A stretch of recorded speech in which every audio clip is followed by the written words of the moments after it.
Aden Duale, EGH. Yes, Mr. Speaker. Welcome to familiar ground. Absolutely. You have the privilege of being vetted twice within 2 years, and you're welcome to this parliamentary committee on appointments. I'm the chairman, the Speaker of the National Assembly. We have the Deputy Speaker, Gladys Boss. We have Njoroge, our clerk. I'll invite all the members to introduce themselves for the record, starting with Naisula. Naisula Lesuda, MP Samburu West. Kimani Shongo. Junet Mohamed. Nelson Koech. Kosing David. Gikaria David. Abdul Rahim Daoud. Ferdinand Kevin Wanyonyi. George Gitonga Murugara. Owen Bayer. Robert Mbui. Didoraso. Abdi Shurie. Shimboko. Dehab Mukami. Caleb Amisi Sabot. Thank you. Honorable Duale, you know you have appeared here before, so before we start, we'll take your evidence on oath. So you have a choice between the Quran, the Bible, or affirmation. You obviously is the Quran. I have only one choice. Take the Quran in your right hand, be upstanding.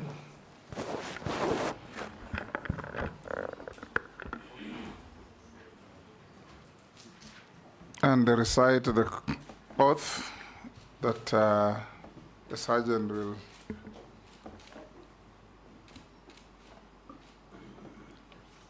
Bismillah. I, Aden Duale, do swear that the evidence I shall give before this committee on the matter under its consideration shall be the truth, the whole truth, and nothing but the truth, so help me God. Thank you. And take your seats and sign the oath.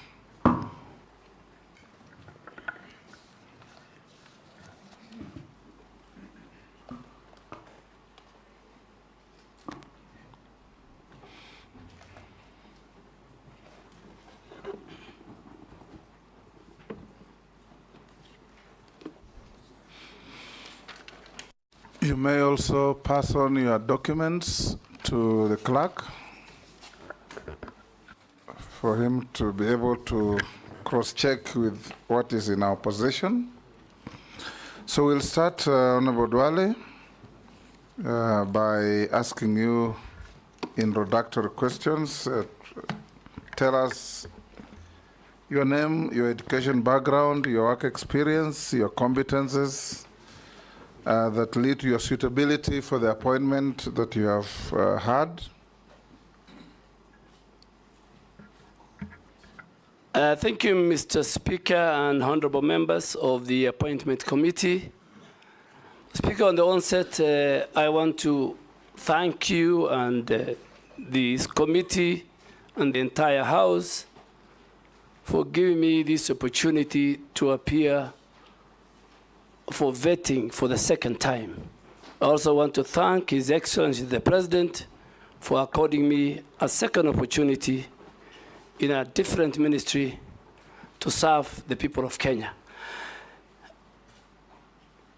Mr. Speaker, I grew up in Garissa.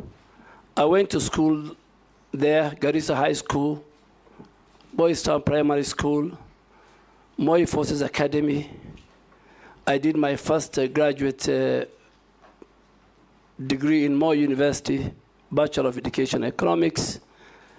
And finally, I did my master's in business administration in 2011 at Jomo Kenyatta University of Science and Technology.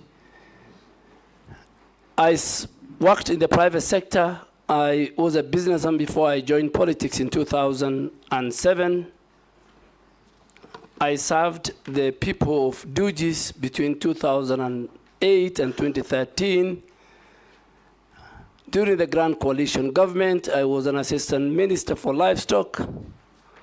I served with you, Mr. Speaker, in that government as the Minister for Foreign Affairs. And between 2013 and 2014, the people of Garissa Township gave me an opportunity to serve them again, and again to serve them between 2017 and 2022.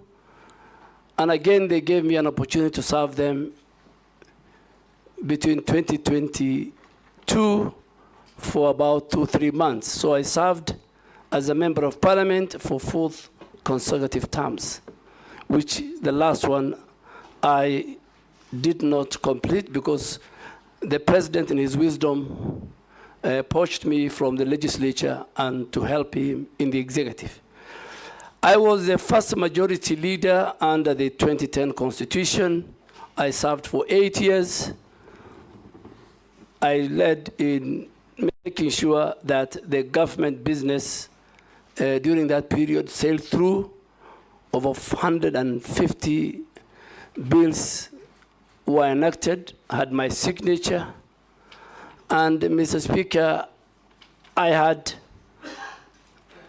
a wonderful time working with a cross-section of leaders from different parts of our country, from different gender and age, and from different political formation. As the Minister for Defense for the last 2 years and 1 month, Mr. Speaker, my record speaks for it. Today, I can confirm without fear of contradiction that the housing project, since independence, over 4,000 housing units are under construction, launched them in Laikipia, in Nyanyuki, in Gilgil, in Mariakani, in Roysambu. Through this August House, I passed the Prime Healthcare Fund, where now the Kenyan citizens have an opportunity partially to access the robust medical facilities and hospitals, the level 5 and level 4 hospitals of the Kenya Defense Forces. If you are in Eldoret, if you are in Nakuru, if you are in Mombasa, if you are in Nairobi, you can at certain level access. Through this House, Mr. Speaker, I passed the National Peace Fund, which is now domiciled, that helps our men and women in uniform who serve in peace missions. Today, there's enough resources to buy them the required equipments within the standard of the UN peacekeeping missions. On defense diplomacy, Mr. Speaker, I am the first minister in the history of Kenya to host the US Secretary of Defense, to host the British, the UK Minister for Armed Forces. Today, as I leave the Minister of Defense, through what they call the excess defense article, 150 vehicles, anti-mine vehicles have been donated to the Kenya Defense Forces. I secured $57 million for the expansion of the Manda airstrip in a partnership between Kenya and the US. The National Defense College today, under the support of the partnership we have with the US government, is constructing the largest in our region, the School of Strategic and Security Studies, to the tune of $5 billion because of that. And finally, I want to say it, the only center, the Center for Terrorism, Counterterrorism, Counterinsurgency in Laikipia, funded by the US, UK, and the Kenya government. One of its type is ready for commissioning. Of course, in the war against terror, Mr. Speaker, in the last 2 years, Boni is safe, the North is safe, Nairobi is safe. Kenya Defense Forces have taken the war to Al-Shabaab inside Somalia. We will not anymore, at any given time, we're not going to wait for them at our borders. We will not allow them to come to our cities. We have taken the word to them. So, Mr. Speaker, my qualifications, academic qualifications, my experience as a member of parliament and as a leader in this country, the stint I had at the Ministry of Defense, my age, my role in the private sector and business gives me the required testimonial. But finally, to say, Mr. Speaker, I have never been indicted in adversely in any report of parliament. I have always had clearance from the criminal justice system, the Ethics and Anti-Corruption Commission, the DCI. I have never violated Chapter 6 of the Constitution, never violated Article 75 of the Constitution, and I think I am ready and willing to serve the people of Kenya in the docket of environment, climate change, and forestry. Thank you, sir. Thank you, Honorable Duale. We'll now start off with the members asking you some questions. Try to be concise and precise in the answers in the interest of time. We'll start with the Deputy Speaker. Okay, thank you, Honorable Speaker. Honorable Duale, you will recall that during COP27, the President made it clear that Kenya's biggest export would be carbon credits, and asked for a simple and transparent system of ensuring that people can access these market systems, and not just the intermediaries, but also down to the local people. If approved, how are you going to ensure that this carbon trading trickles down right to the small communities? And in connection to that, on the 22nd of December 2022, the government launched the African Landscape Restoration Initiative. It pledged to the world that it would plant 15 billion trees by 2032. That is 15 billion trees in 10 years. That, if my calculation is correct, it's 4 million trees a day. If approved, what measures will you put in place to ensure that you don't let down the president and achieve this ambitious project? Thank you. Go ahead. Carbon credit, carbon markets, carbon trading, carbon offsets. These are very key fundamental terminologies within the reading of the climate change. And this August House, Mr. Speaker, last year amended the Climate Change Act. To be more precise, in September, just before we had the Africa Climate Summit. Two, our president is currently the chairman of heads of state and government of the Climate Summit in Africa. Carbon credit or carbon market is very, very important to our communities. Our communities, mainly in the ASAL, play a very, very big role. Companies abroad in the developed world who are responsible for the emission of the greenhouse gas, which in our case, our contribution is only 0.3%.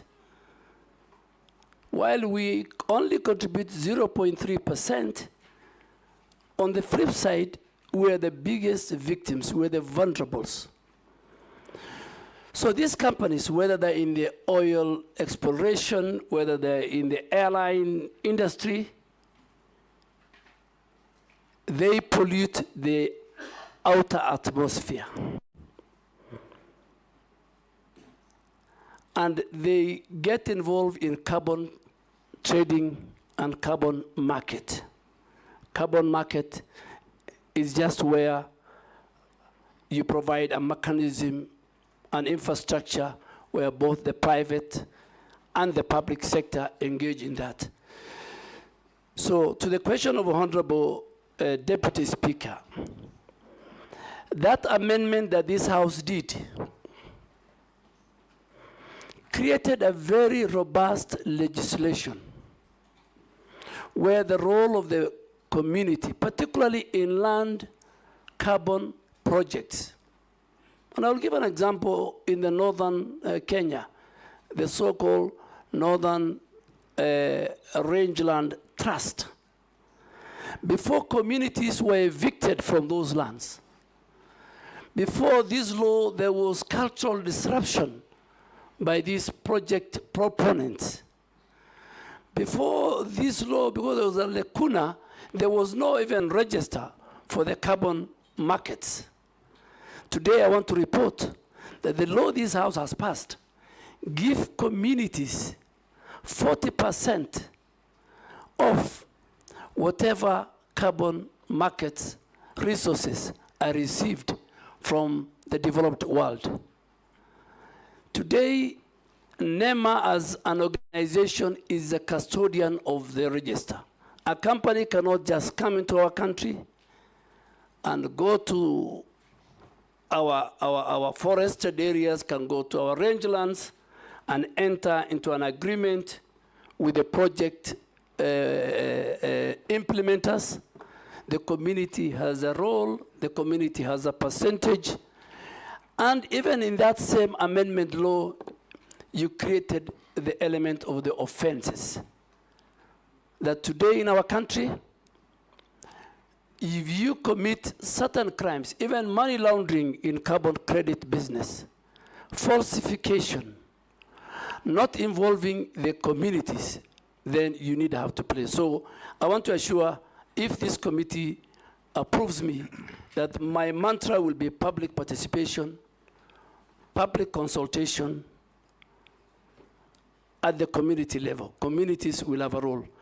On the second most important element is the restoration program that has been started by the President of the Republic of Kenya in December, where we said we must restore our rangelands, where we are going to plant 15 billion trees, restore also our forest, because currently our forest cover is 12.13%. And we anticipate that by 2032, we must reach 30%, from 12.1 to 30% forest cover. Tree cover. Our forest cover, as of now, is about 8.83%. So, Mr. Speaker, a number of strategies has been put in place so far to give the status. So far, we have done 400 million trees out of the 15 billion. That is not a very good indicator. I think we're not doing very well. And I want to do a number of things if this committee approves me. Number one, and it has happened in other countries like Ethiopia, it can't be a trickle down. The restoration program, the planting of trees, must be a bottom-up approach. The communities must own it. It must be citizen-driven. And we must mix it with a situation where 10 to 15% of the trees we are going to plant must be fruit trees, that communities see the value, that as you plant trees, they also plant mango, they plant many, many other fruit trees that will entice our communities at the rural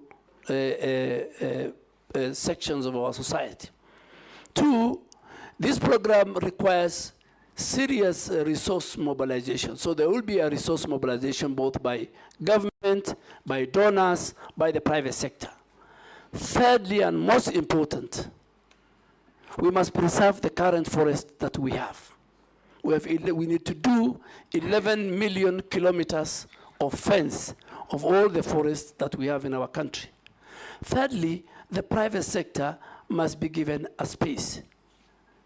Private sector, where the corporates have a role in all their strategic partners, whether it's Safaricom, whether it's the banks, that every section of our degraded forest area a certain private sector person is given to, and they can use it even to rebrand it and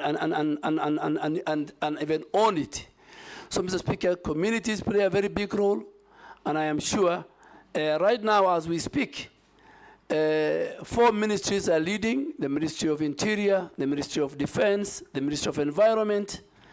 There are 3 ministries which are at the bottom, including the Ministry of Agriculture. If this committee approves me, Mr. Speaker and honorable committee members, I think this is a game changer. On the flip side of it, Mr. Speaker, that again will be linked to the carbon credit.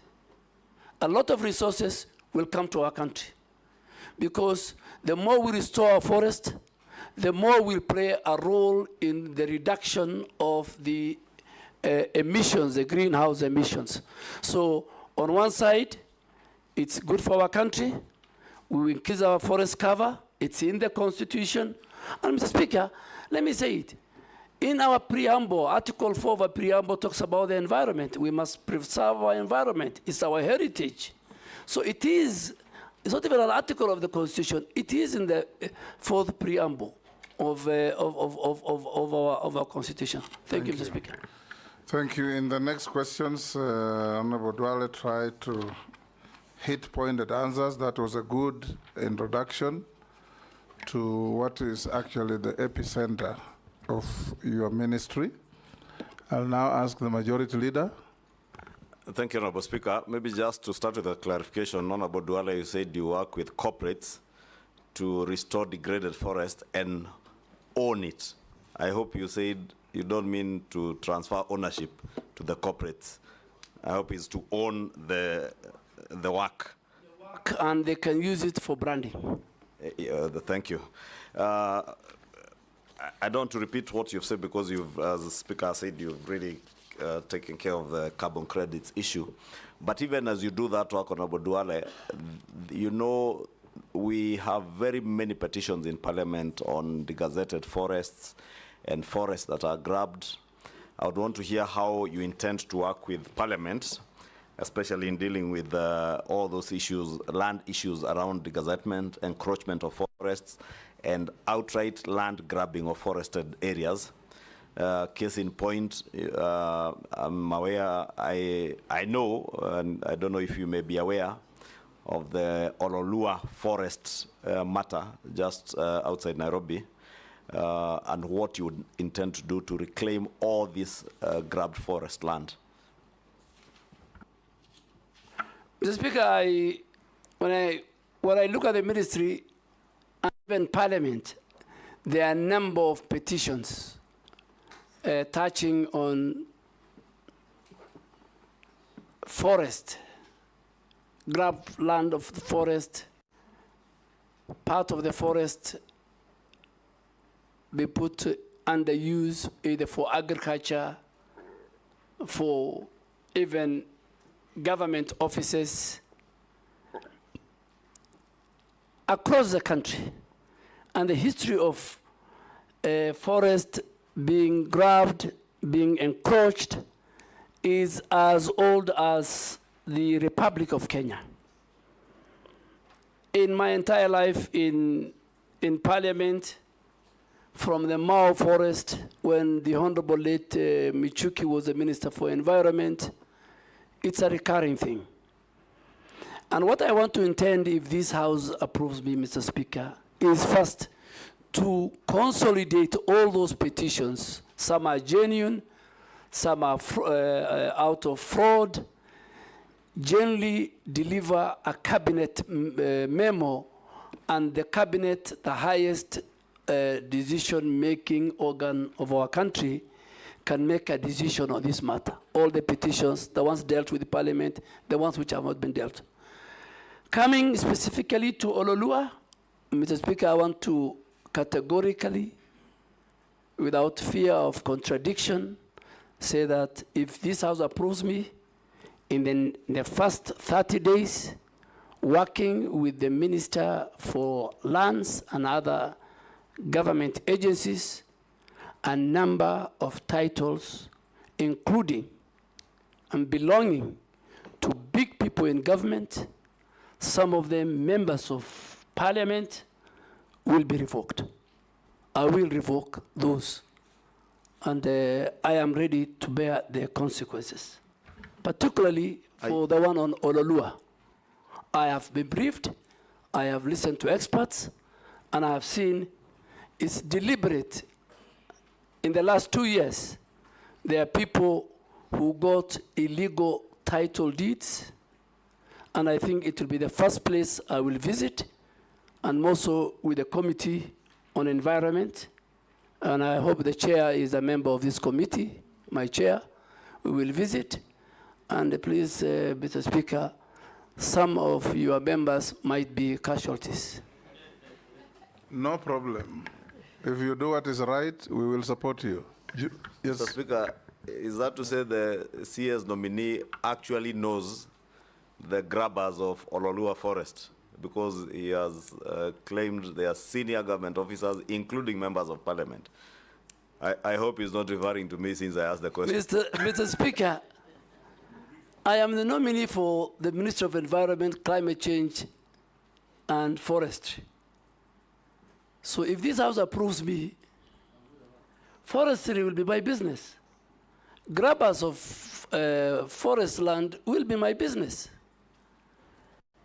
Whoever they are, whatever their status is in society. Mr. Speaker, if I just to say it, and I think for record, let me say it. With the last 2 years when I was at the Ministry of Defense, and I had the privilege to serve as a member of the National Security Council, and you served as a member of the Security Council when you're Minister of Foreign Affairs. If today I'm asked between Al-Shabaab and corruption, which is a threat to the national security of Kenya, without fear of contradiction, I say corruption is more of a threat to our security and our existence than Al-Shabaab, because Al-Shabaab, you can identify, you know their location, you know their capability, but corruption is the one that is killing our country. So, as I go to environment, from NEMA to forestry, at least, if you are hearing me and you sit here or you are somewhere and you have allocated yourself illegally some forest land, be warned if this committee approves me. Jeanette? Thank you, Mr. Speaker. Mr. Speaker, I have 2 questions for the nominee. One is, first, it is one of which is on him, one of the nominees that have come here, Mr. Speaker, and he said, if you approve me, I am carrying an axe on with my hand. I'm going to deal with people. This is very good because many people fear to give a position. But having said that, Mr. Speaker, what do you think? One issue. What does he think is one issue, environmental issue of high consequence that the country should focus on? That you think, as a country, we should focus on this one environmental issue. Secondly, the government pronounced and said that they want to plant 15 billion trees by 2032. Is that achievable in your view? What do you think? What will be the criteria of achieving that? And lastly, you see, Mr. Speaker, we are now in a public forum. The public is listening to us. And the nominee, whom I know very well, who was our majority leader for many years, whom we found in Parliament, is somebody who does not mince his words, somebody who speaks his mind. He said that there are people who have grabbed land, especially Lulua Forest, and they are public people. There are some of them in high government offices and others even in Parliament. Could he share with us who those people could be, so that we also know that maybe where we are sleeping is maybe not a forest? Maybe some of us are living inside a forest, Mr. Speaker, so we can start packing before he's approved. Mr. Speaker, Honorable Junet has asked me 3 questions. The first question was, what is this one thing that is serious and a threat to our environment? Mr. Speaker, as I said earlier, environment the place of environment is in our preamble of the Constitution. Environment has been cited in Article 42 of the Constitution, that every Kenyan has a right to secure and clean environment. Article 69 of the Constitution talks about citizen rights on environmental issues. And even Article 70, Mr. Speaker, it is very explicit that if the state or any other actors violate the environmental rights of citizens, it says they can go to a court of law. So public participation, stakeholder engagement, citizens' right is very key to environment. But with these rights to the environment comes with responsibility. All of us have a responsibility to protect and preserve our heritage, which is our environment. Three critical things, Honorable Junet, that we are facing as a country. We are facing pollution, very serious, both air and water.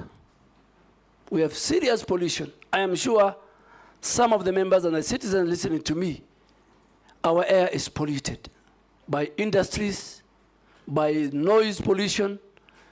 Then you come to our rivers. Our rivers, our oceans are polluted. Mr. Speaker, the three rivers that originate from Honorable Ichungwa's constituency, it's called the Ondiri Swamp. By the time, because of the sewage and all the other things that they pass through, the Athi, the Madare, the Ngong rivers, is completely polluted. The second thing, Honorable Junet, is our biodiversity. Our biodiversity. But from Dagoretti, the origin is very clean. Yes. Yes, Honorable. Thank you for that information. Yeah, the origin is clean, but it's very subjective, so we need to go with you and check. So biodiversity. A lot of the biodiversity, whether big, small, our heritage, are finishing. How are they finished? Through agriculture. Even the small insects, through agriculture, through road constructions. You know, infrastructure is a big threat. And then the most now I can pick it, Honorable Junet, is how we manage our waste. The waste management in our country and in our counties is in very dire situation. The law has been passed by this House. MCA of 1999, various amendments, even the coding of our waste. It's a household responsibility.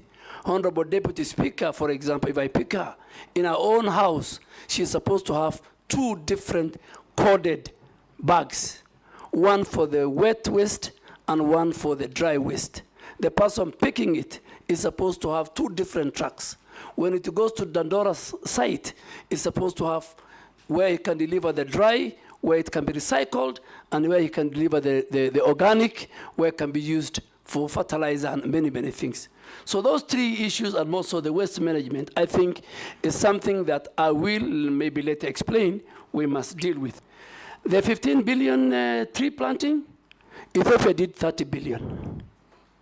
Ethiopia is a country that we can be proud of, we can learn a lot. I am ready to go to Ethiopia. I'm ready to walk the talk, help the president, talk to citizens, use leaders who are here. Leaders, stakeholders are very, very important. These tree planting, members of parliament are very, very important. It's not about taking a chopper, planting few trees, you don't know who takes care about them. In fact, the problem is, it's not about, it's planting and then making sure the tree grow. So there is planting and growing. So members of parliament, all of us, the private sector, the public sector, the communities at home, will help us. Thank you. This time around, I'll start with Miss Caleb. I've been petitioned by Mishi and Mukami that I change tact in who speaks first. You guys will be the last this time. Mr. Speaker, they didn't consult me. Now you've gotten me off guard, but it's okay. Give it to Mukami then. No, I will, Speaker. And Thank you. ask, in the interest of time, ask one question, get one answer. Yeah, thank you, Mr. Speaker. I'll ask one question because I was trying to prepare the second one. If I get a chance, later I will. There is a major conference happening in November in Azerbaijan and Baku. Do you know the conference, the name, the history, and how Kenya can tap into such global climate conferences in the fight for climate change? Thank you, Mr. Speaker. Mr. Speaker, the 29th conference of parties to the UN Framework Convention on Climate Change, UNFCCC, which is known as COP29, will be held in Baku in Azerbaijan between the 11th and 22nd of November this year, inshallah. And Mr. Speaker, on the 11th is the first day for the heads of state and government to have their meeting, and then the next, on the 13th, will be the World Leaders Conference on Climate Change.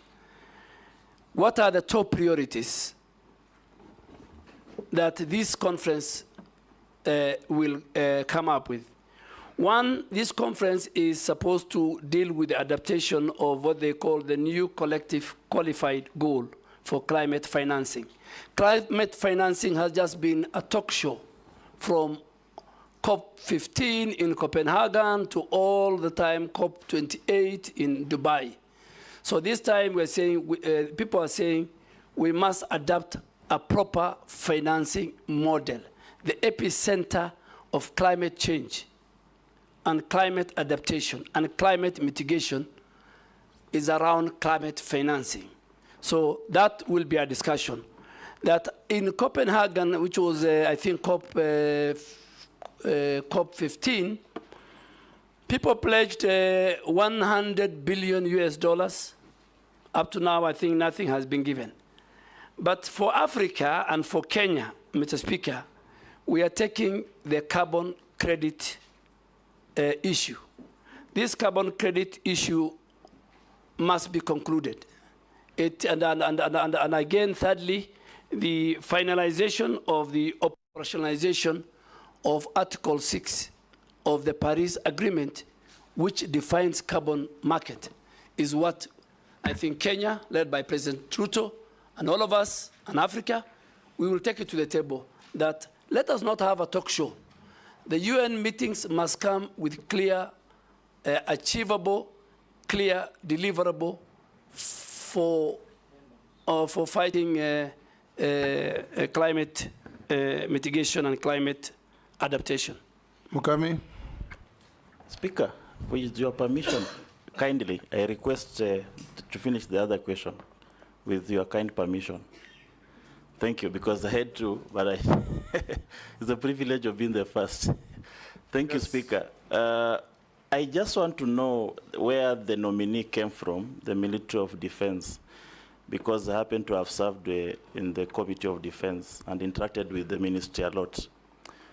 There is something peculiar that happened that I've not seen, where the public officers use defense choppers, military choppers, and the military artillery to move around the country, putting the risk of the defense and of course the officers. In fact, in the public domain, it can be true or not true, which if not true, I will withdraw, is that the military has feared you. You have become more military than the military themselves. Is it true, and why did the military fear you? I don't think the military fear me, but you have put many things. I don't know, you talked about choppers, and then you brought the issue of fear. So are you saying I fear going by military choppers? No, I said I've never seen other public officers, other than the president, who is the commander-in-chief, used in military choppers to move around the country, and other members of the public office who are not in the military. And also, there is a word. Are you talking of civilians? Because military officers are also public officers. Yeah, like like the deputy president, like the ministers. This is something that I've never seen for some time. So I wanted just him to clarify whether also deputy president is allowed to use military choppers, or was it misuse of power in your, because it's something that I've never seen with the previous ministers. Yeah, Mr. Speaker, let me say it because it gave me a lot of bad publicity. But when you serve in a public office, that's part of life. Within the reading and the instruction of the Commander-in-Chief, at the Ministry of Defense, the Commander-in-Chief is the President. The President and the First Lady are the people allowed to use military air assets with a rider. If the Commander-in-Chief allows the Speaker of the National Assembly to be airlifted from Nairobi to Bungoma, that is in order, but with the concurrence of the Commander-in-Chief. I don't know, I don't think the rank and the file and the leadership of the Defense Ministry fear me. Maybe my style. And I'll take the same style to Forest. I'll take the same style. I had the same style in Parliament. When I was a leader. We have no evidence that they fear you. Mukami? Thank you, Chair. Given the recent concerns about the government directives on grazing within the forest foresters are really harassing the communities. What are the long-term plans for collaborating with communities living near the forests? The other one is about the floods. Recently, the country experienced floods that left many stranded on account of ineffective rescue operations. If approved, how best would you collaborate with the relevant agencies to ensure rapid rescue operations during such incidents? Thank you. Hold Duale Mishi. Let's take 2-2. Thank you, Honorable Chairman. Honorable Chairman, before I raise my questions, I just want to ask the nominee just to clear some airs for the benefit of the public, because when His Excellency the President pronounced the list of the nominee, he was given the defense docket. But when the list came to the Parliament, he was under the environment, climate and forestry docket. So Kenyans are asking, is it maybe the President was doubting his ability and leadership capacity, or what was the reason? I just want him maybe to clear the murmurs by the public. My questions. My first question, in accordance with the fourth schedule. Ask one, Mishi, so ask only another. Yeah, in accordance with the fourth schedule of the Constitution, environmental conservation is a function of both the national and the county government. How are you going to ensure collaboration between those two governments, that is the national and the county government, so that you also avoid duplication of programs in terms of the same function? The last one, maybe it is how are you going to improve and maybe safeguard those Kenyans who are living or are located near the refinery and chemical plants, because there's a lot of pollution. Thank you. Yes, nominee. Chair, let me start with Honorable Mishi. Even after this, in the event this committee approves me, and before even I'm appointed, the President has a prerogative right to assign me even another ministry.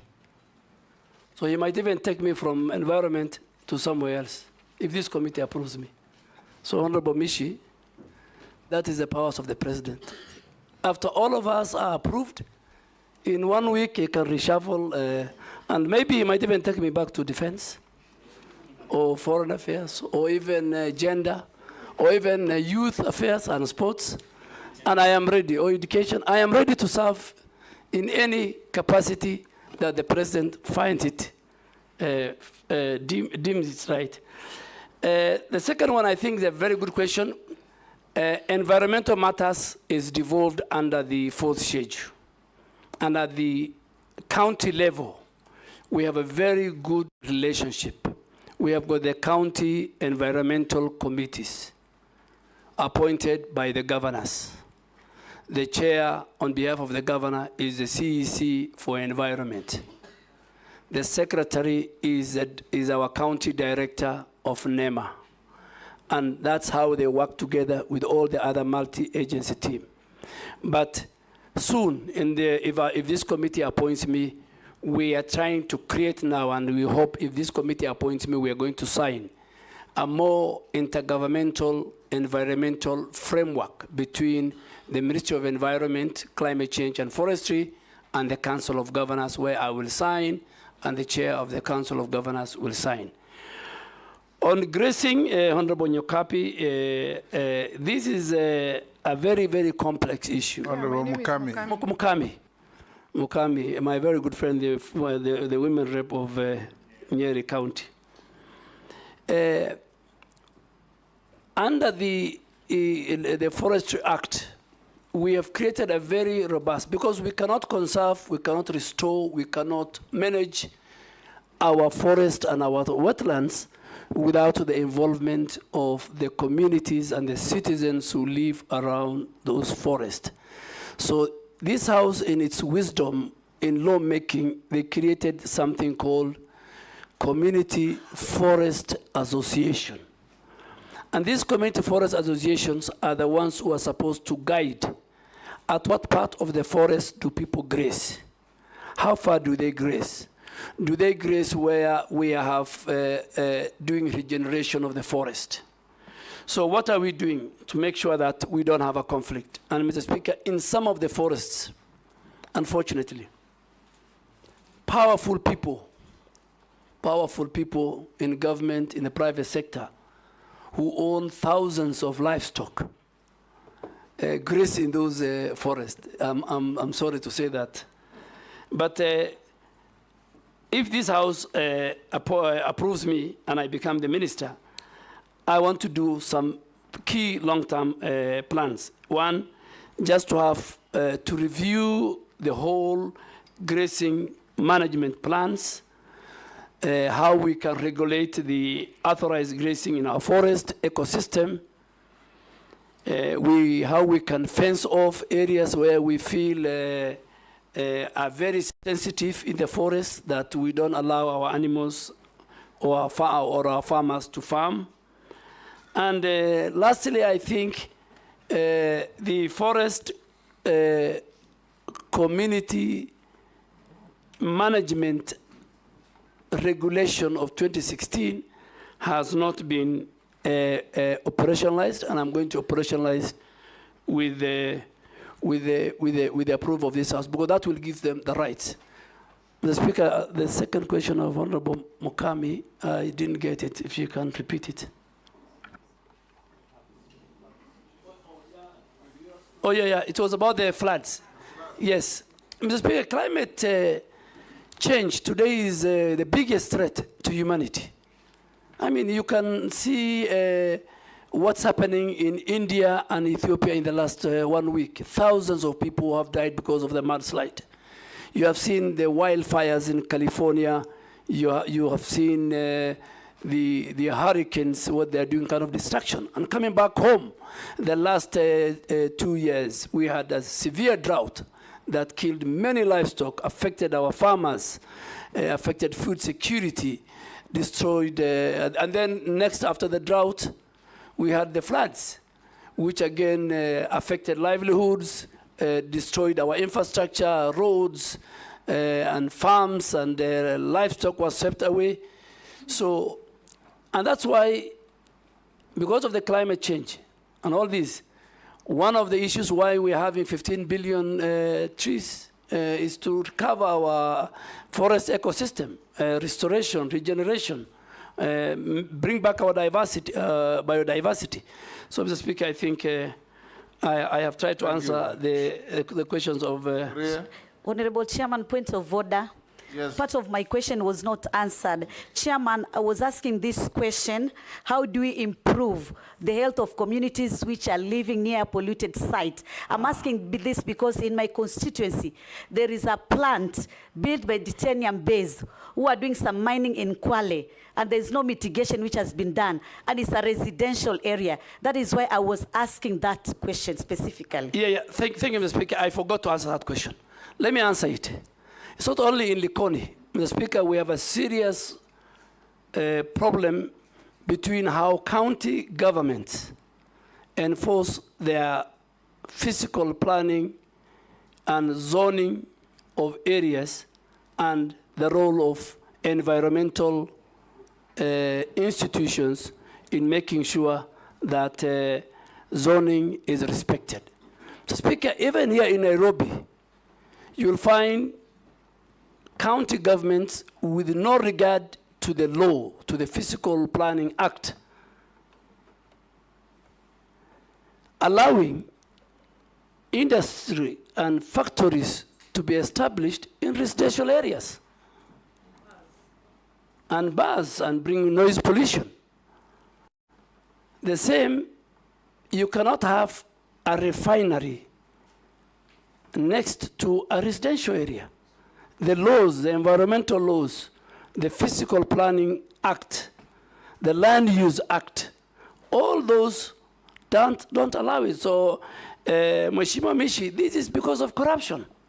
And Mr. Speaker, that's why you see that skyscrapers are appearing next to each other, buildings which has no ventilation, they have no air, there's no sand, particularly in this cold weather of July.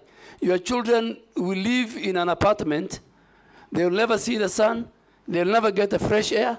So all this, Mr. Speaker, if I am confirmed, I want to assure this House, and governors must listen to me, and we are going to do an audit. NEMA is going to do an audit of all factories and industries which are established in residential areas, and we will revoke their licenses. There must be order. There must be respect for environment as we build our country. Shuria, you'll pass. Razo. Thank you very much, Honorable Chairman. Honorable Duale, you are the immediate former Cabinet Secretary for Defense. And defense in our country is a celebrated institution. As you move to environment, if the House confirms your nomination, what are some of the good things that you have seen in defense that you are likely to carry over? Secondly, is the issue of environment. I want to say without benefit of doubt, if the members of parliament are not used in planting trees, in conserving the environment, then that thing is bound to fail, and it will fail seriously.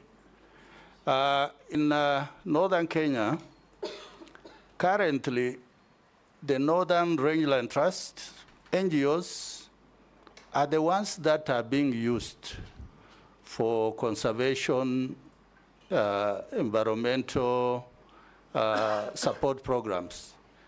But at the same time, we have left out KWS and forestry, which is a very serious omission. Going forward, maybe tell us what plans you may have so that institutions of government are not killed silently by non-governmental actors. Thank you, Honorable Speaker. Thank you, Speaker. The nominee, Honorable Duale, karibu bunge tena. My question is that Kenya hosts one of the United Nations Environmental Office and Program in Nairobi at Gigiri. And the people of Kenya, especially at the grassroots level, I doubt whether they can fill this office, and it's a UN office. If approved by this a guest house. Can you tell us how will you leverage on that status and how will Kenyans fill this office and make a difference in our nation for the betterment of our environment? Thank you. Nominee. Thank you, Mr. Speaker and honorable members. What do I carry from defense? Of course, I will not carry the guns, I will not carry the arsenal and everything, but from a human resource part, I'll carry the discipline that I have learned in defense. I'll carry the order and implementation of task done very fast. I will carry the patriotism they have to the country, and I will carry the respect that they give to each other within the rank and the file, and the teamwork that we had at the defense. Those are things. Secondly, I think on the conservancy, Northern Trust, I think, is one of the biggest. There are many conservancies. Most of them, Mr. Speaker, they are not under my ministry. They are under the Ministry of Wildlife. They have airstrips.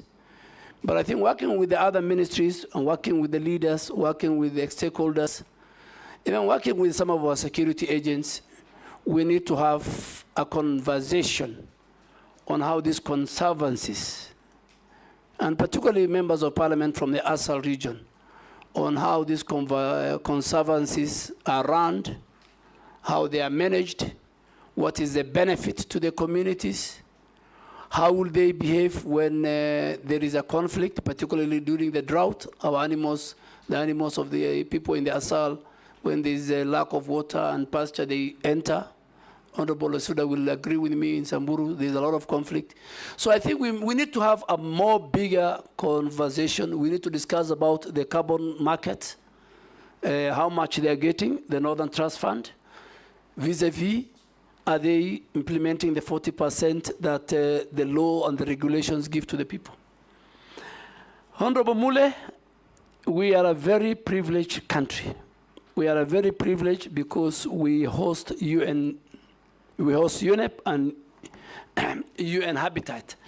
These are the only UN agencies in the global south. So it's a big privilege and honor for our country. And in fact, that's why in some quarters, Nairobi is called the environmental capital of the world. And it's the only UN body.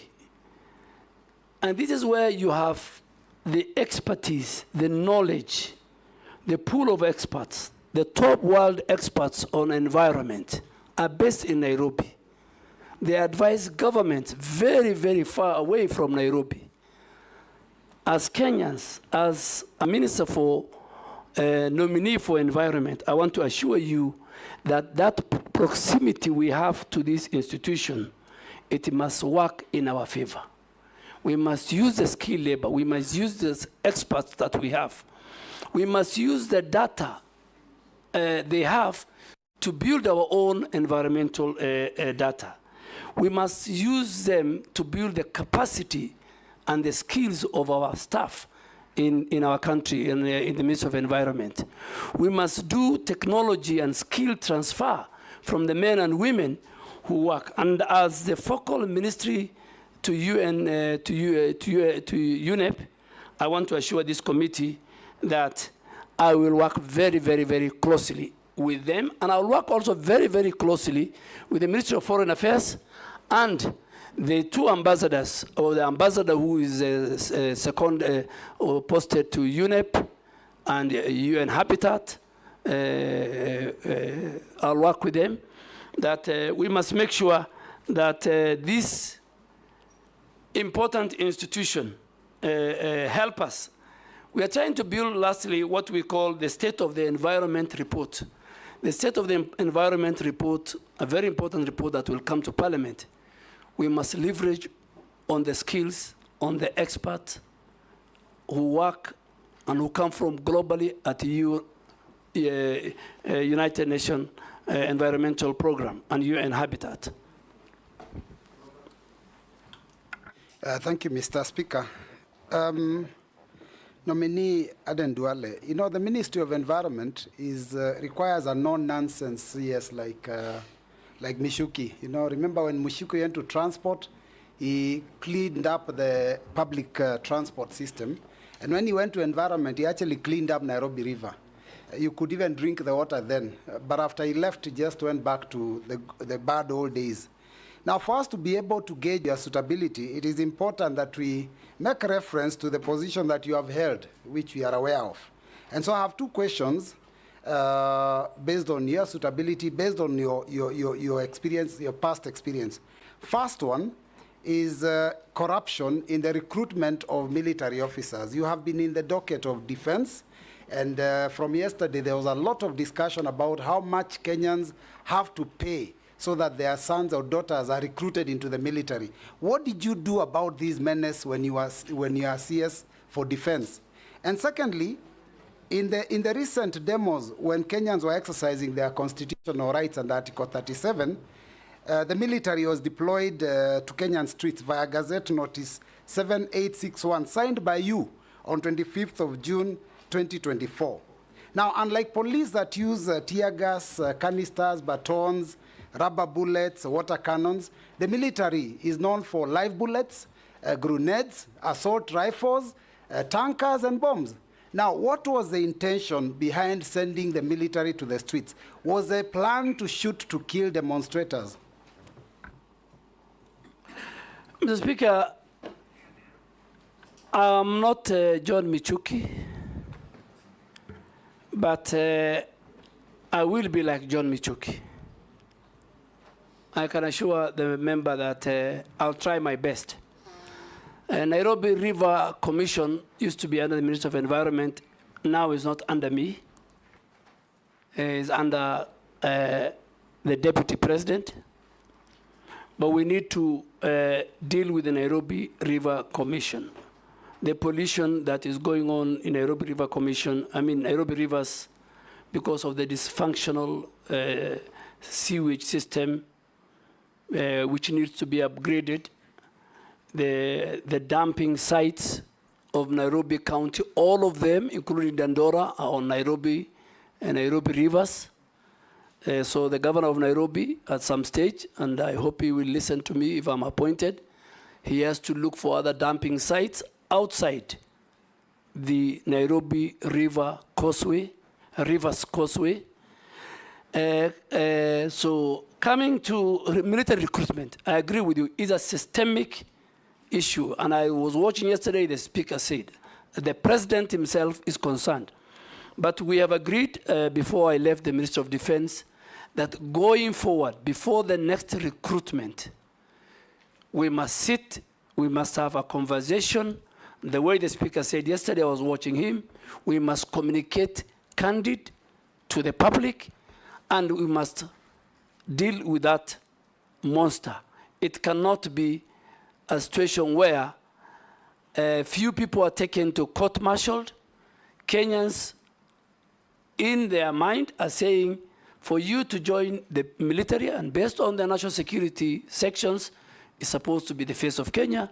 Kenyans, for them to join the military, they must pay between 400 to 500,000. I think that is unacceptable. If more, that's unacceptable, and it's part of the corruption that I was telling you, which is I think all of us together, the citizens themselves, the anti-corruption agencies, all of us together, we must face on. Why did I deploy KDF? I did not deploy KDF. The framers of the Constitution put Article 241, 3B, and 3C in the Constitution. So Kenya Defense Forces are in the streets. They're in Boni Forest fighting Al-Shabaab. They're in North Rift making sure that we deal with the banditry. They were in Westgate during the terror attack. They were in Garissa University during the terror attack where we lost many people. So for peace, public order, public safety, where the police are overwhelmed, Article 241(3)(b) kicks in. The function of the Minister for Defense, by then me, is once the article kicks in, then I am supposed to do certain subsidiary legislation. I gazette. And Mr. Speaker, all of us know Article 132 of the Constitution obligates the President to protect the other arms of government. He is the chair of the National Security Council. That day, the Office of the Chief Justice and the Supreme Court, as an institution, was under threat, under attack. Parliament and the colleagues sitting here, if KDF did not come to assist the other security agents, God forbid, many members of Parliament could have died, including our Speaker. Parliament could have been burnt. I will not be that irresponsible as a Minister of Defense with a provision of the Constitution,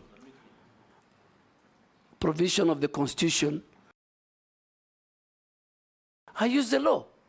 And then the House went further the next morning, because it was going on a very long recess.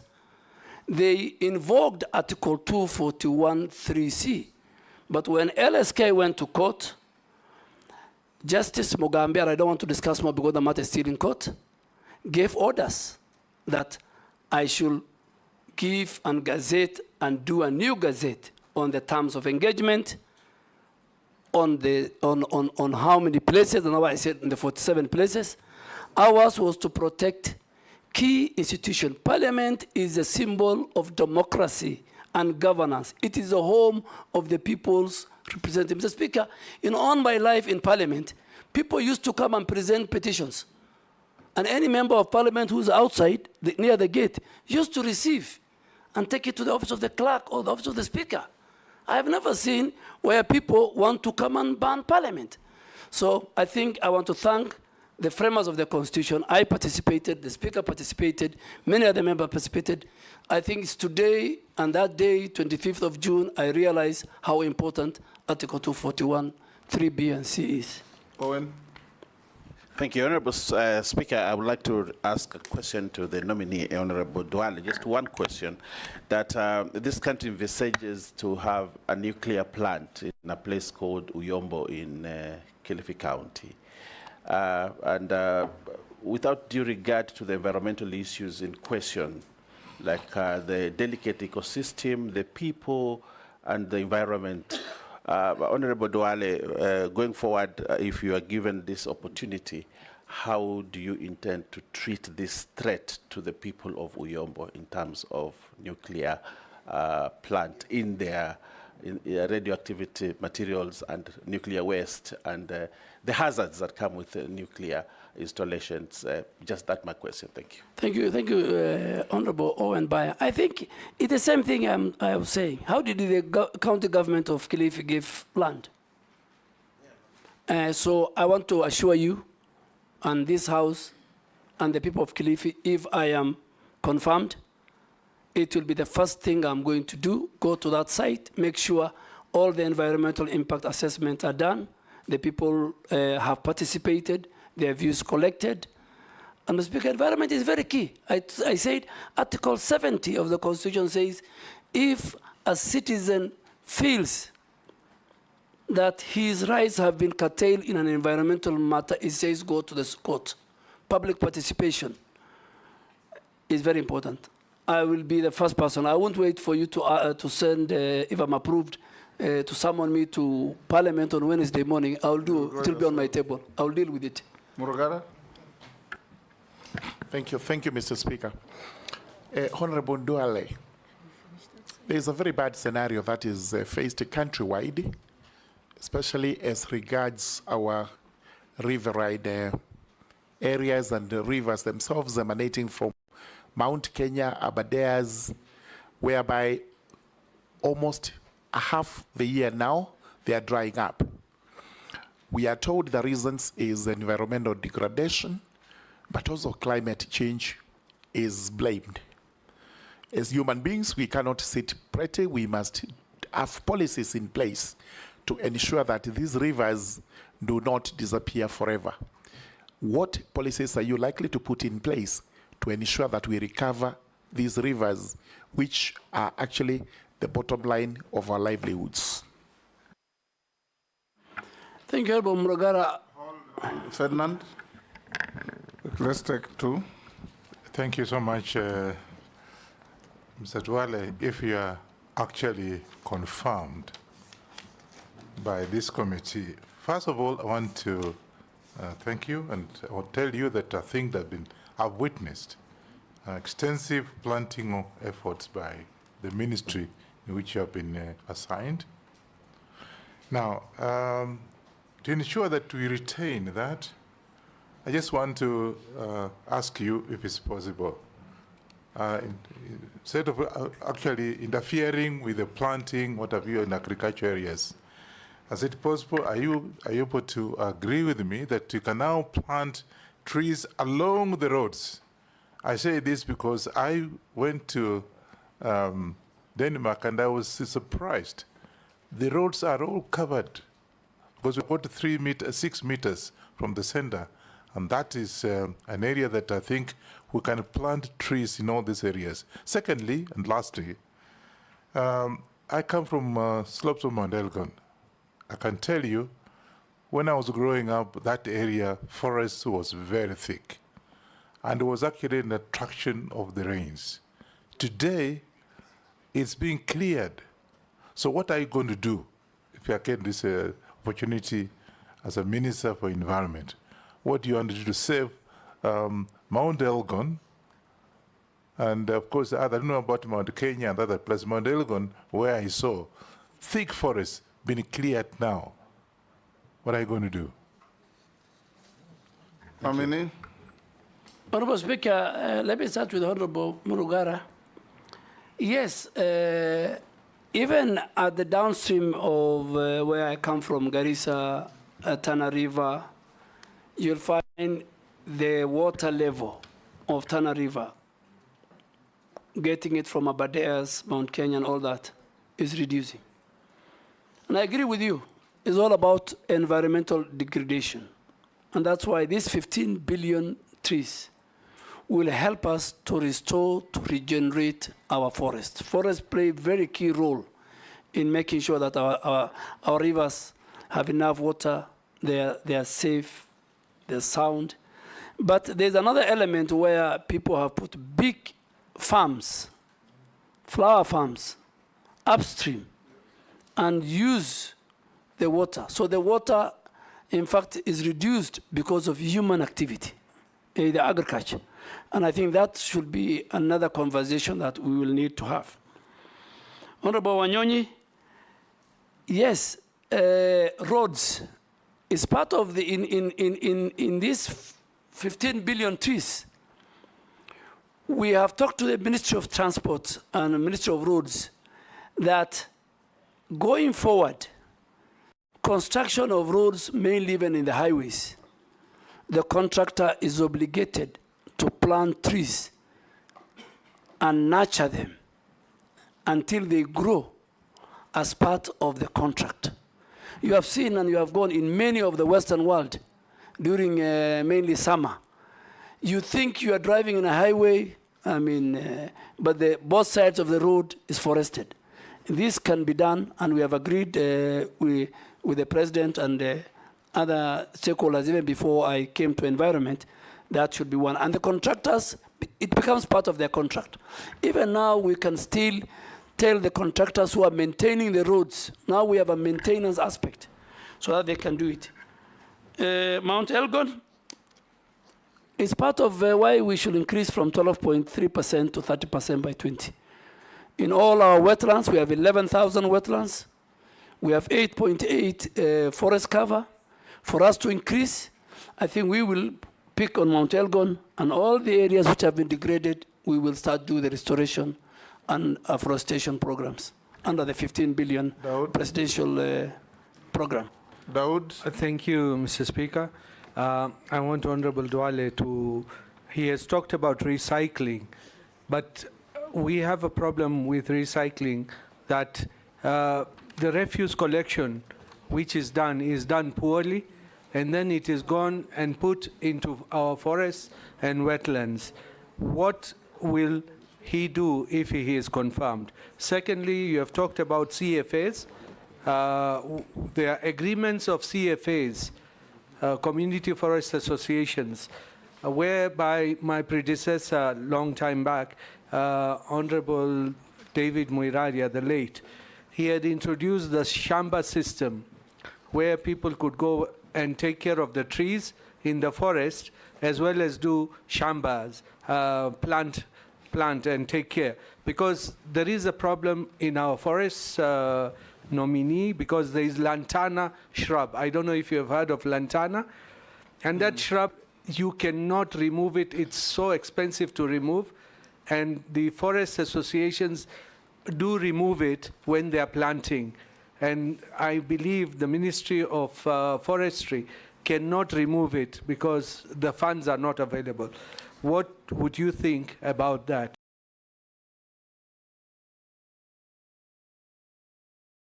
You talked about noise pollution. That's the last one, Madam Speaker. You talked about noise pollution, and NEMA is in charge. But Honorable Duale, you know, NEMA, it's like as if it does not have teeth.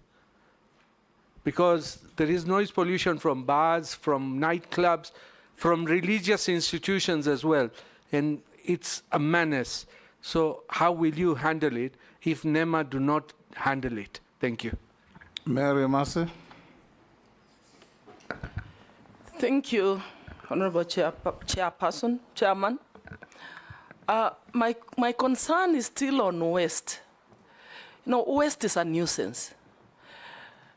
I'm wondering what mechanisms or interventions you intend to employ to address the menace of waste, so that we convert it from being a nuisance to a resource.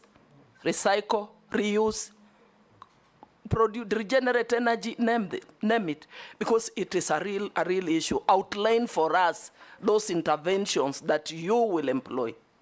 Secondly, I want to pick it from the question that was asked by Honorable Mbui on corruption. You've said yourself, corruption is killing our country.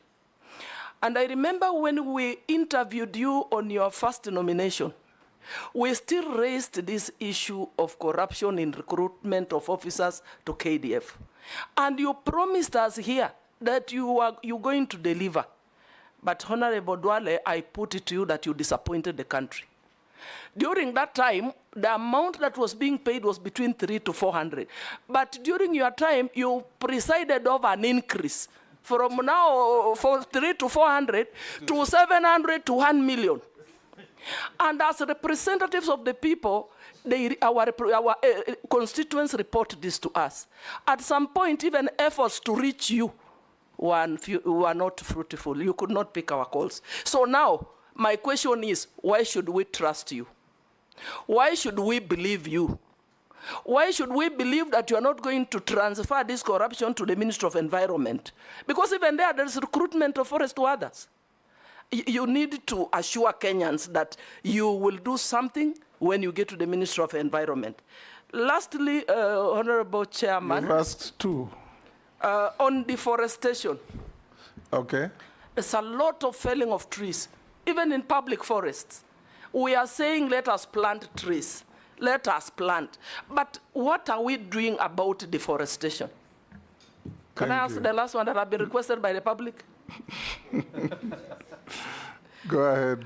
A member of the public has asked me to ask Honorable Duale, what is your connection with the Juja International Abattoir in Mrima in Juja? It has environmental wastage. I don't know what that means. Probably you can give your thoughts on that. Thank you. Let me start with something Mrima Juja. Maybe the people who I sell my fattened bulls take to many slaughterhouse. If they buy and take it to our slaughterhouse, that is the only relationship I have. I don't own slaughterhouse. I sell to Farmers Choice. I sell to Kenya Meat Commission. I am a very serious livestock keeper. And I do what we call feedlot. Two, so ask that person, maybe he's looking for another Duale. Let me answer about recruitment. I refuse to pick your call and many other people's calls because of corruption. It's because of the corruption. You wanted me to employ for you people. And many members of parliament will agree with me when even they send me text. I said, please go to the nearest sub-county recruitment center. So I'm very sorry, Honorable Mercy, if I didn't pick your call, I was scared you'll ask me to recruit somebody for you. And that is the level of how I abhor corruption. Two, I think when I went, is the only recruitment that I did under my leadership. The only one. And the speaker said it's a systemic. It was Okay, inform him. But Speaker, I must agree if I want to be informed. Okay, point of order. I remember the standing orders. I know. Point of order, Speaker. Let's hear her. My call, Honorable Speaker, I was calling the Honorable CS to seek clarification with respect to the concerns that were raised by my constituents, that those who were successful and had reported to the training camp were being chased away over flimsy reasons. And I think I can quote, one of my constituents was told that his testicles are not equal. That is why he's being dismissed or returned from the training camp. So I wanted to seek clarification from the CS to tell me what are the guidelines for one to be recruited. Somebody who is successful, he has already reported and is being chased away.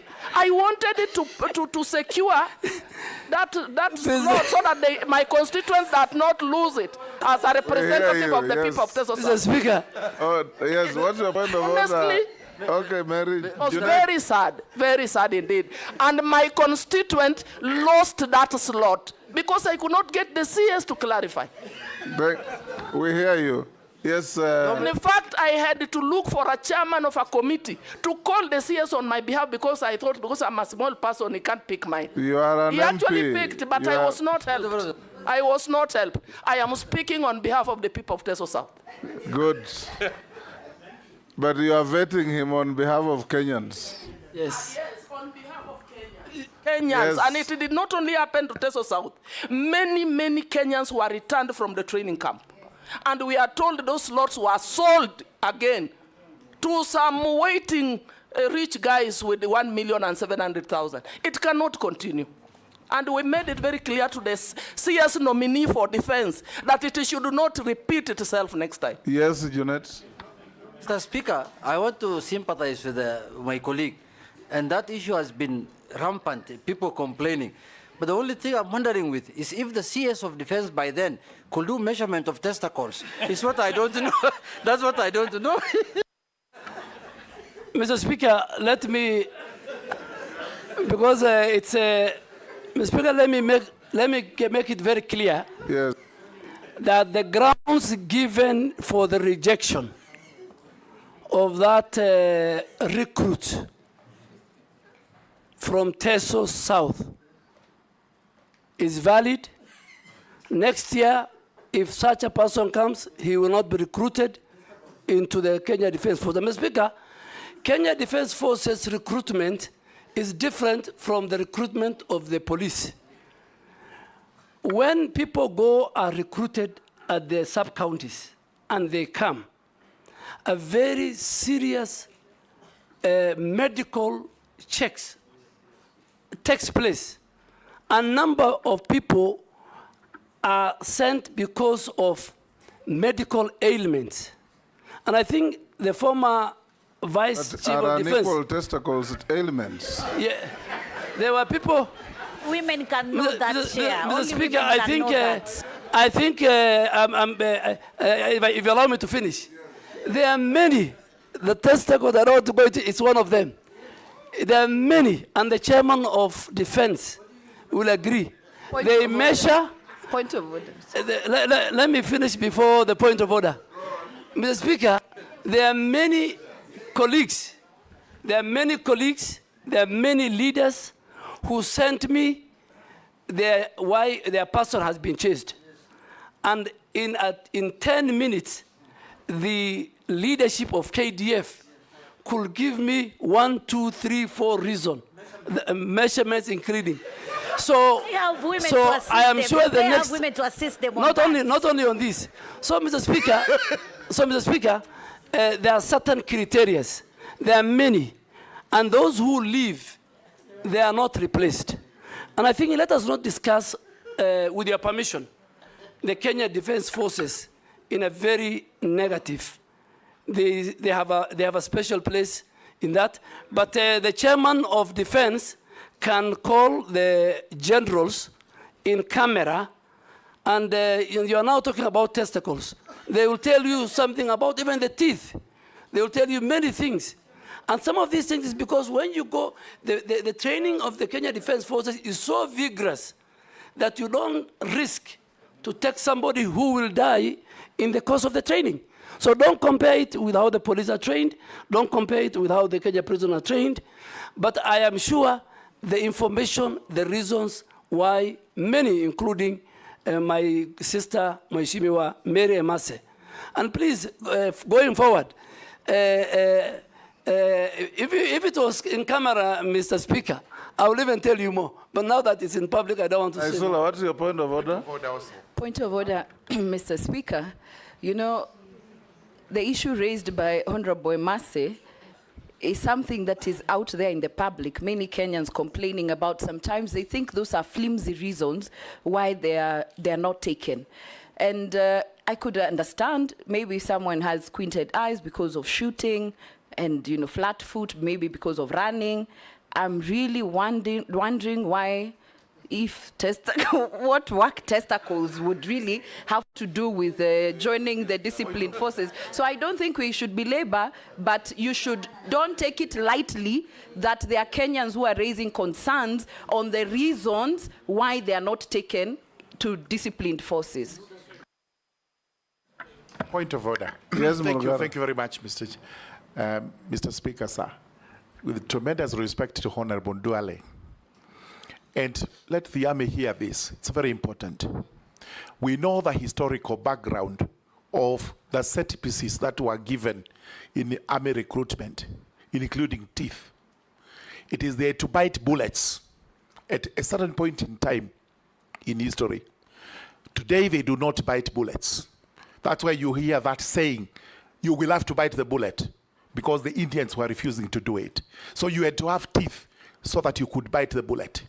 We required tall people so that they would see enemies from a distance. Today, you don't have to do that. Because if that was the case, the Chinese and the Japanese would have a challenge. Eventually, such things became disqualified. I think the whole code needs to be revised so that we do not have human rights abuses.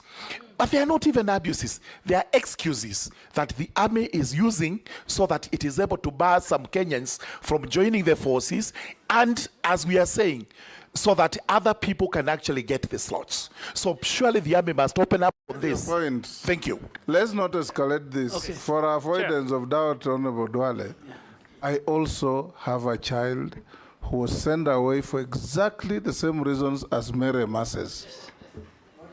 Your Excellency, I think just to give the way forward. Not my child, Because but not my son, but a child in my neighborhood. Your Excellency, Yes. Speaker, you have, because of And you remember I told you about it. Yes, I think the leaders are raising very good, valid... Yes, Dawood, what is it? You know, we have talked about men only, but even women are discriminated against. When they do a test, pregnancy test, they do not have anything. But once they go there, I don't know where it comes from, they have a pregnancy. And it's not true. Anyway, let the nominee answer the question, Yes. and we move to something else. Yes, Mr. Speaker, I think because the leaders are raising very important, and they don't have the information, Mr. Speaker, under your direction, we have a very robust, good leader, head of the military health department called Major General Nganga, through the chair of defense. I think you can call him to Akamkunji, and he lists the conditions which disqualifies. I think because what these are raising is public knowledge. Even I think they should even go to the media and they should sensitize the public. And I think is something we have discussed. Focus on your environment. So, no, let me go to. I'm no longer there, so. Yes. Yes, next minister will deal with it if approved. Yes. Speaker, Honorable Dawood talked about waste management. Waste management is a serious issue in our country. Mr. Speaker, why do I say so? The law is there, the regulations are there, county governments are not enforcing. NEMA, waste management in the first place, Mr. Speaker, is a devolved function.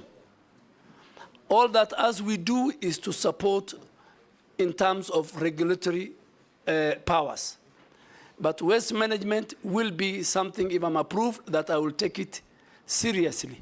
From our homes, to the trucks that carry, to the dam sites, the Dandora dam site, the one in Kachok, I think called in Kisumu, the whole environment is polluted, the air is polluted, the water is polluted.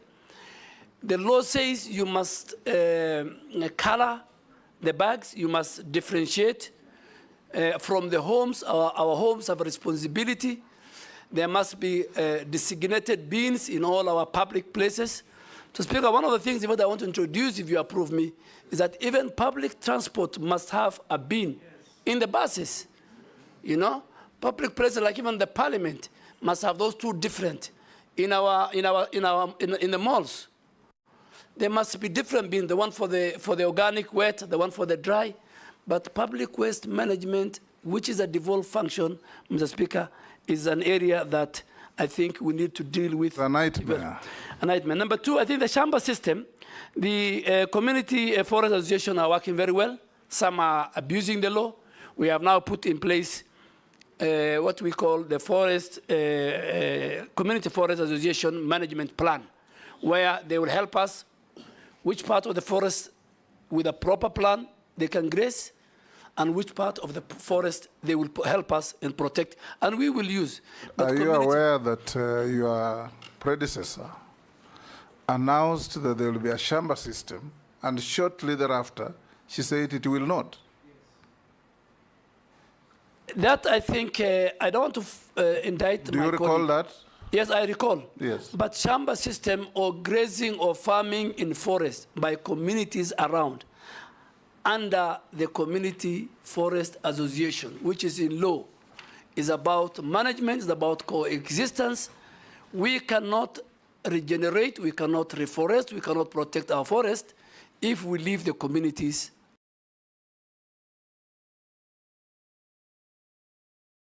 Forest Service. Karura Forest, the way you see it, the way it's managed, is run by Community Forest Association, and they're doing a very good work. Noise pollution. Do you consider allowing that kind of engagement in plantation forests and not natural forests? Yes, because we have got 150,000 hectares of plantation forest, which now we have put proper transparency and integrity measures and tendering system, unlike the old system where there was allocation by the big people in government. I think I totally agree with you. Community Forest Association, community living around must be given an opportunity, particularly where even a plantation has been removed, for them, as we plant, for them to plant and for them to farm. In fact, farming can be well done under the plantation, Mr. Speaker. Coming to noise pollution, Mr. Speaker, is another serious thing. But again, it's a devolved function. It's a county function. They have no capacity. All they do is they give license to bus, they give license to clubs, and they don't choose which neighborhood. There are people who have got sick people in their homes. There are people who have children who are doing homework. There are people who want to sleep early. But today, you'll find bars and clubs in the residential area. Mr. Speaker, we will not leave that to county governments. We will enforce it. NEMA will enforce it. We will not allow noise pollution to take place in residential areas. the whole zoning, the whole land use system, even the land use system that the county government, has violated, must be brought back. So noise pollution is key, and we are going to deal with, but it's a default function. I think, Honorable Mayor, I must say I have discussed about the waste management. Let's go to Gikaria. Waste management I've done. Reforestation, we're doing very well with the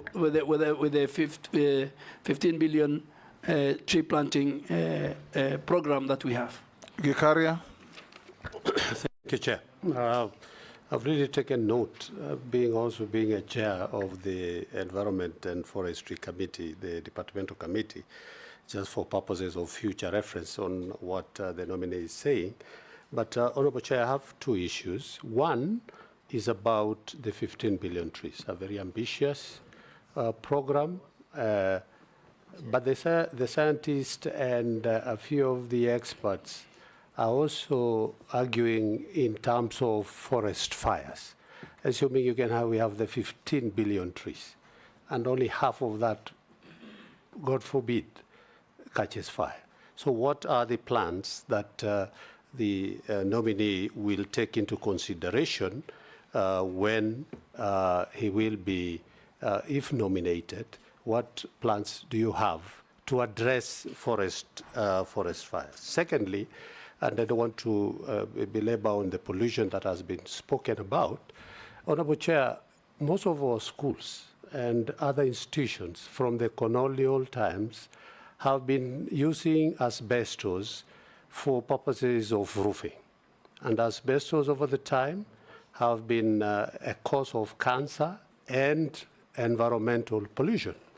Maybe what plans are there for the nominee to address the use of asbestos that are in our schools, health institutions, and so many other places? Thank you, Honourable Chair. Thanks, Speaker. Mine to begin with is, Speaker, I was looking at the resume or the CV of the nominee. And the CV has given a lot of hope to many Kenyans, professionals, that it's not only that you must come from Nairobi University that you can be nominated as a minister. Which one is Nairobi University? Almost every nominee, it's Honourable called Speaker. The University of Nairobi, it's not Nairobi University. Honourable Speaker, I thank you and I respect, I'll go your direction, but I will call it Nairobi University or University of Nairobi. But almost every nominee, Honourable Speaker, and I think this is good for record, for future, that people who have been to other universities, Moi University, Kenyatta University, all the people, Honourable Speaker, that I have seen, is only Nairobi University, Nairobi University, almost everybody. Until when I was saying... Kindiki came from Moi University. It's only one. It's actually a rare species. With this one, there are only two. Everybody else, Honourable Speaker, and I think it's good for record, that other universities, graduates from other universities, are qualified to become also nominees of ministers and even ahead of it should not be Nairobi University. What about Kenyatta University? What about Moi University? And so on and so forth. I thank you, Honourable Speaker, and I will use the questions asked by other members to judge the suitability of the candidate. I thank you, Speaker. Mine is very brief. Honourable... You any questions or don't answer? Honourable Duale is telling us to plant trees, but yet Kenya Power on the other side is busy felling trees. There's I don't know, there's a trend in this country that Kenya Power has decided that it is actually going to bring down trees. Nairobi is awash with very hoary situation of trees that have been felled by Kenya Power, very recklessly, some very old indigenous trees.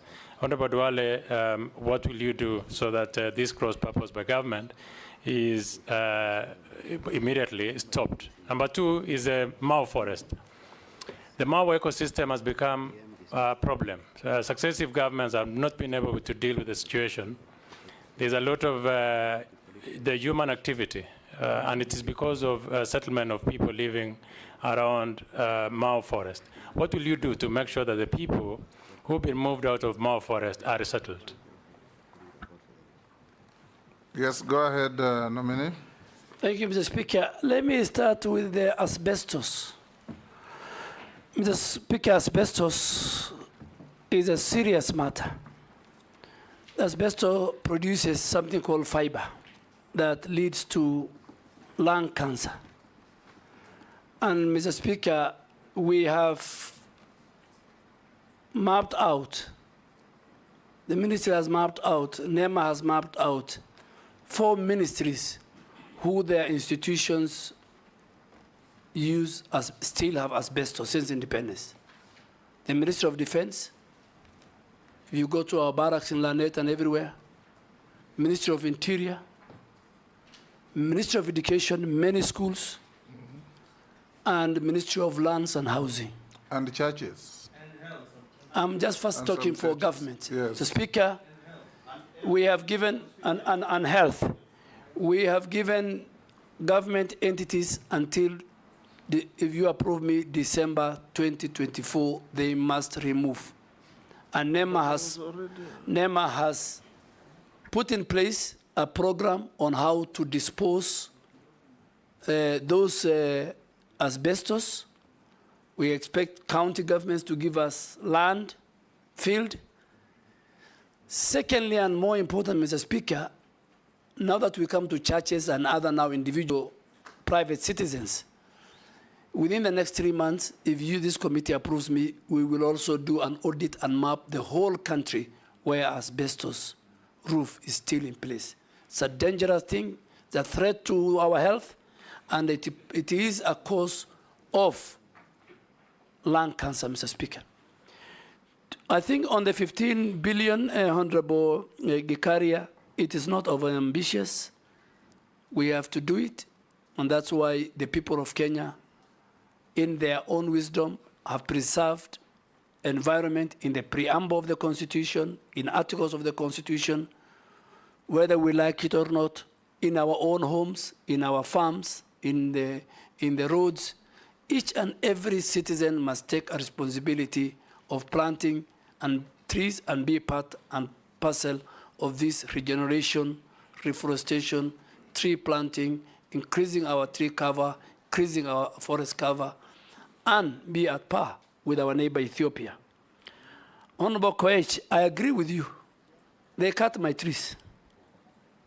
And when I went home, Mr. Speaker, I asked, but the lines were just too thin. They should have cut only a branch.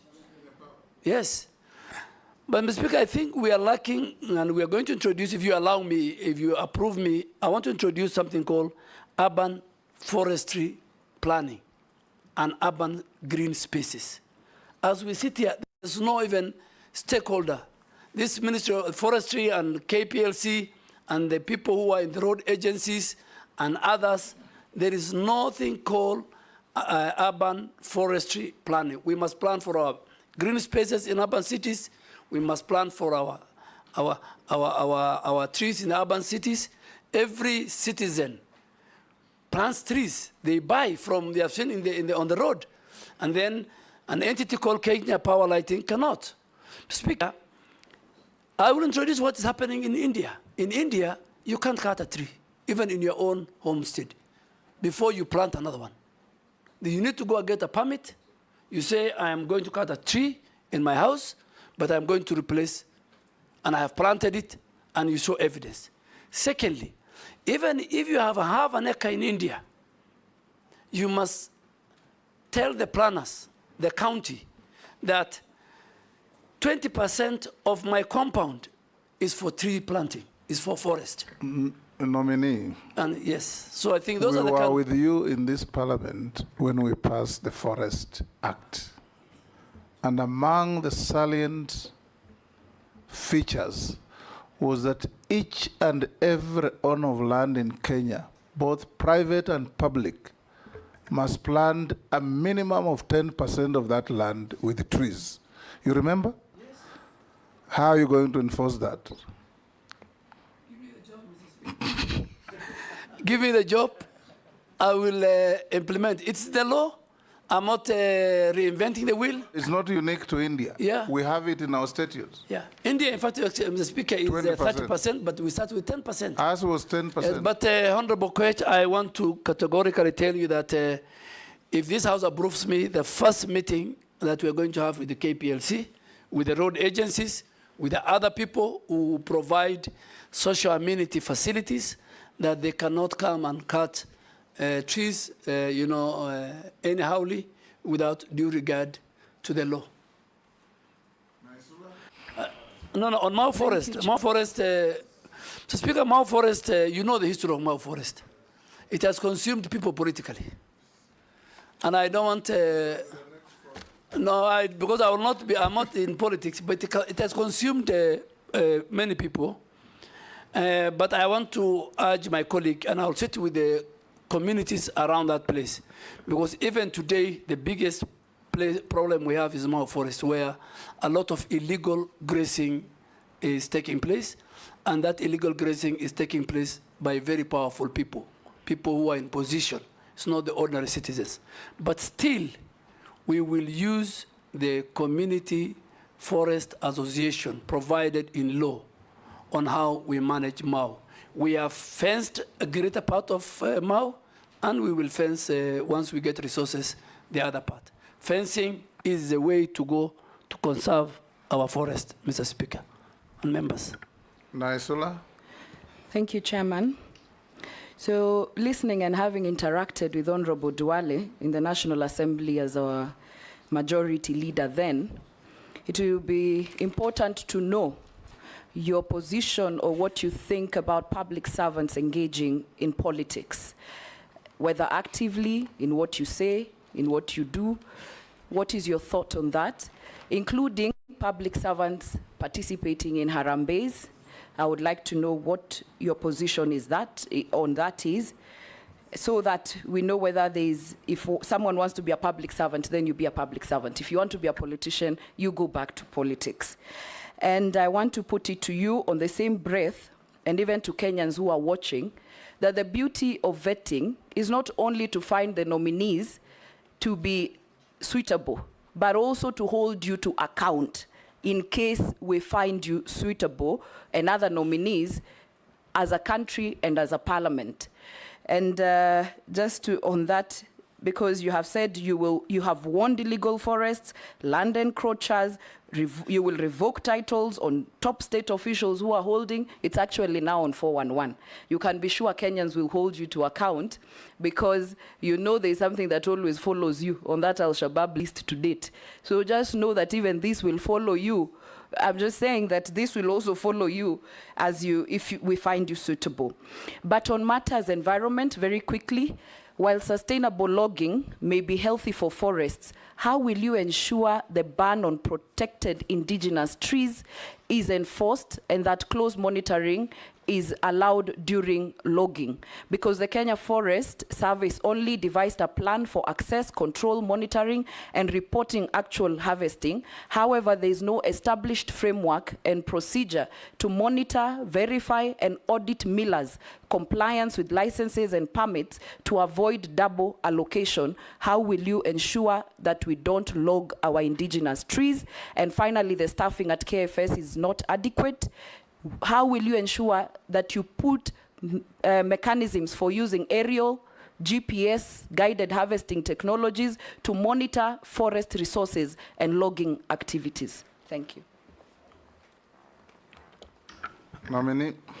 Mr. Speaker, public servants, me included if I'm approved by this House, I'll take whatever it takes to promote, to expound, to communicate government agenda, government achievements to the people of Kenya, whether I'm in Samburu with Honorable Lesuda. So I serve the government of the day, and I'll speak for the government of the day. And I think that is what public servants should do. Public servants should not get involved in the local politics, in the county politics. They are supposed to be unifying factors. In fact, to the contrary. It's supposed to bring people together.